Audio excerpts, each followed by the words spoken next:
politique. Et on va servir tout ça. J'ai expliqué des petits messages pour l'Afrique. Pour l'Afrique, je vais aller rapidement. Le premier, c'est le Tchad. Le Tchad. Le Tchad et la politique tchadienne. La politique tchadienne, j'ai lu une lettre très confidentielle, qui devrait être attribuée au président ou le fils de M. Déby concernant ce qui s'est passé avant la mort de son père et des conflits entre deux grandes nations qui veulent spolier les terres du Tchad. Cette lettre va se calmer, pas creuser les remontées qui va déranger l'armée.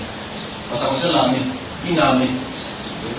On voit cette armée en action, on découvre beaucoup de choses, cette lettre va beaucoup nuire à un ou deux pays.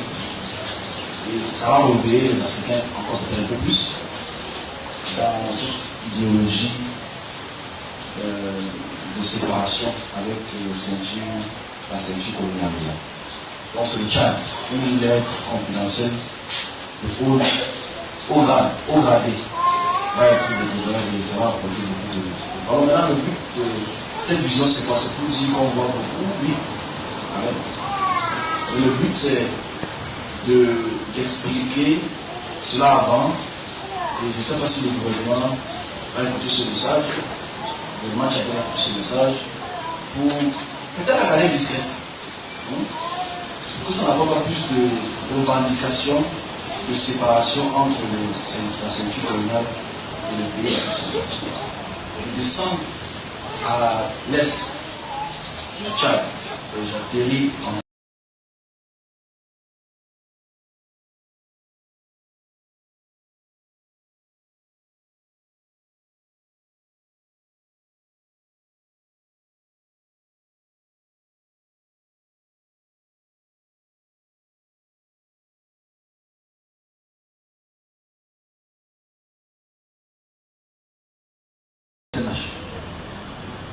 L'ange a appelé le nom d'Adolphe Modic, qui est le directeur de la HNH depuis les années 90. Donc il y aura des situations financières qui vont ternir son image, qui vont refaire surface. Dans la SNH, on va réaliser tout ce qu'elle faisait en amont, derrière, qui vont être malheureusement exposés, qui vont apporter des troubles parce qu'on sait que le pétrole génère beaucoup de fonds sur le Cameroun. Donc la SNH sera pour tout droit. J'avais expliqué ça l'année passée, en décembre, que je vois comment le directeur de la SNH voit le secrétaire général de la présidence et ils ont des deals financiers à faire. Et je pense que les dossiers Glencore ont exposé cela, je l'avais dit un peu avant. Donc je le dis encore, la SNH va être pointée du doigt, surtout la personne de M. Adolphe Moutiki et sa gestion.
La diplomatie du pétrole a pris un coup avec cette sortie de la présidence de la République tchadienne au soir du 20 avril 2023. Le Tchad décide du rappel pour consultation de son ambassadeur auprès de la République du Cameroun. Au lendemain de la 15e conférence des chefs d'État de la CEMAC tenue le 17 mars dernier à Yaoundé, la gestion pétrolière du pipeline Tchad-Cameroun fait des bulles. D'abord, il y a les acteurs en présence, un jeu de transactions entre sociétés mères et filiales qui provoque l'ire du gouvernement tchadien. Savannah a revendu 10% de ses actions acquises à travers celles qu'elle avait déjà rachetées à ExxonMobil, à l'État du Cameroun, donc à la SNH. Ça a donc provoqué l'ire de l'État tchadien qui, entre-temps, lui, voulait racheter les actions de Petronas. Puis, il y a que les intérêts sont multiples pour les deux parties, au plan économique et énergétique, voire au-delà. Que l'intérêt du Cameroun, de toute façon, est la maîtrise d'un outil de travail, d'un outil de production qui est le pipeline sur son territoire. Et donc, il est tout à fait normal que la position du Cameroun change dans l'actionnariat de CODCO, avec les évolutions actuelles. Le Tchad également, c'est la même chose. Le Tchad, c'est quand même 80% de ses recettes d'exportation. Donc vous avez là des problèmes de gestion d'actifs, de participation croisée d'entreprises, de positionnement, de position dominante et également de problèmes concurrentiels. Enfin, il y a sans doute la position étouffante du géant Cameroun dans la sous-région. Il s'agit de deux pays qui produisent le pétrole. Mais en amont, le Cameroun a une position stratégique plus importante que le Tchad, que ce soit au niveau du pipeline, que ce soit au niveau du crypto, que ce soit au niveau de la mer. Et les représentants camerounais se comportent comme des patrons. Et aujourd'hui, le Tchad ne supporte plus ça. Donc il y a comme un conflit de traitance et de sous-traitance. L'heure est donc au pourparlers en vue d'un retour au calme. Priorité numéro 1 dans le secret de ses portes du quartier Bastos à Yaoundé. Ferdinand Ngongo vient de regagner Yaoundé au terme d'une mission auprès du chef de l'État tchadien en qualité d'envoyé spécial du président Paul Biya. Une mission qui arrive quelques jours après la brouille entre les deux pays au sujet de la gestion du pipeline. Lille Piediou et Calvin Tekam. Ferdinand Ngongo est au Tchad depuis ce mercredi matin. Le ministre d'État, secrétaire général de la présidence de la République, est l'envoyé spécial du président de la République du Cameroun dans la capitale tchadienne auprès de son homologue tchadien. Ferdinand Ngongo a été reçu au palais présidentiel où il a remis à Mahamat Idriss Déby, le président de la transition du Tchad, une enveloppe portant le message du président Paul Biya. Le chef de l'État du Cameroun, son Excellence Paul Biya, auprès de son homologue et frère tchadien, son Excellence Mahamat Idriss Déby Itno. J'étais porteur d'un message, des messages d'amitié, des messages de fraternité, et je peux vous assurer que j'ai été fort bien reçu et que les relations séculaires entre le Tchad et le Cameroun, qui ont toujours été excellentes, le demeurent. Et que les deux chefs d'État sont disposés à continuer à travailler au renforcement de ces relations-là pour le bien-être de leurs États et de leur peuple. Cette mission arrive après la brouille entre les deux pays voisins, ce qui a poussé les autorités tchadiennes à rappeler leur ambassadeur pour consultation. Les autorités tchadiennes, dans leur sortie, reprochaient au Cameroun l'acquisition des parts d'ExxonMobil par Savannah Energy dans la société CODCO en charge du pipeline Tchad-Cameroun. Les agissements inamicaux et contraires aux intérêts du Tchad posés par ses représentants dans le conseil d'administration de CODCO et TODCO et la non-réaction des autorités camerounaises malgré de nombreuses relances. Le ciel s'éclaircit finalement entre N'Djamena et Yaoundé.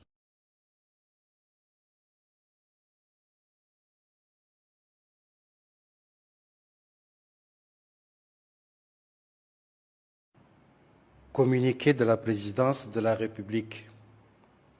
La présidence de la République du Tchad informe l'opinion nationale et internationale de la persistance des différends qui se créent entre le Tchad et le Cameroun, notamment autour de la question de la prétendue acquisition des actifs de l'ex-ESSO par la nébuleuse Savannah Energy, par tous les canaux de communication existants entre le Tchad et le Cameroun.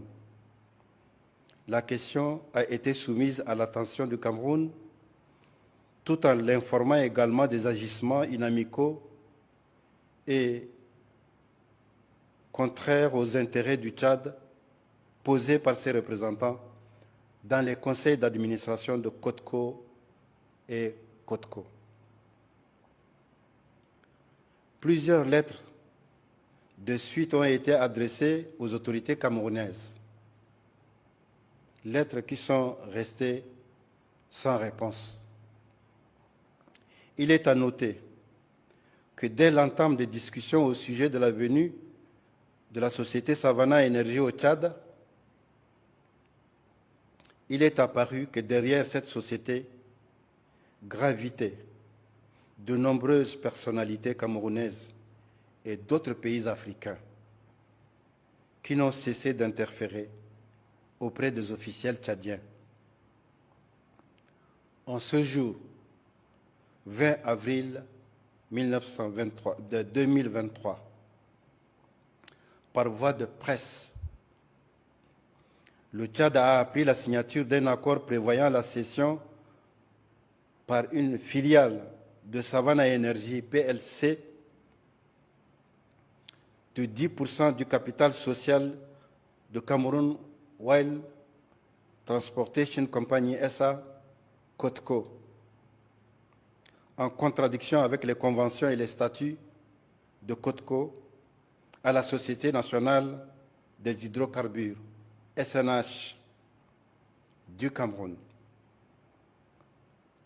Sur un autre registre, le Tchad, dans le cadre de l'acquisition des actifs de Petronas, a déposé, en accord avec cette dernière, un dossier d'agrément en bonne et due forme, comprenant le contrat de cession signé entre le Tchad et Petronas auprès des services en charge de la concurrence de la CEMAC, conformément à la réglementation communautaire en vigueur.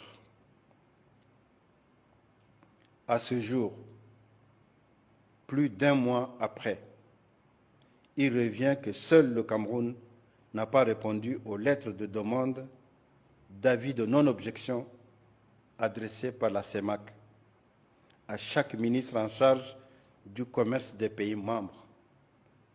Lettre utile à la convocation de la Commission de la concurrence qui devrait statuer sur l'acquisition des actifs de Petronas par le Tchad. Aussi, le Tchad se trouve une fois de plus dans l'obligation de défendre ses intérêts et sa respectabilité et dénonce les agissements répétés du Cameroun et de ses représentants qui mettent en mal dans ces dossiers et en CEMAC les relations entre les deux pays frères. Par conséquent, le Tchad décide du rappel pour consultation de son ambassadeur auprès de la République du Cameroun.